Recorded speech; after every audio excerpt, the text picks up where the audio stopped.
নাউজুবিল্লাহ, আল্লাহ আকবার, আল্লাহ মাফ করো। ধনগড়ের কি অবস্থা, কাম করতে আয়া দেখি বাসার মধ্যে এসে দেখবো ঘরের অবস্থা কি।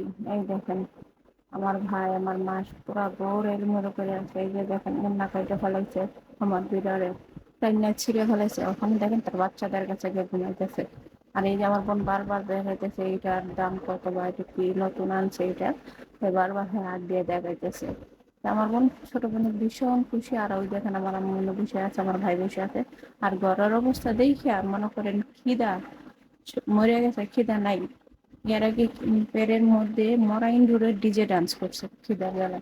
আর ঘরের অবস্থা দেখে সব খিদা মাটি। এই দেখেন এখানে আমার বোন রান্না করার জন্য সবকিছু বের করে রাখছে, কাটাকুটি করে রাখছে, পেঁয়াজ মরিচ। এই যে দেখেন গরুর মাংস, মুরগির মাংস, মাছের ডিম এগুলো বের করে রাখছে, সে রান্না করবে। এই দেখেন আপনারা, এই দেখেন কি অবস্থা। কিন্তু কখন রান্না হবে কখন কি হবে কেউ বলতে পারে না, কারণ খাওয়া দাওয়া সে কখন হবে বলতে পারতেছে না।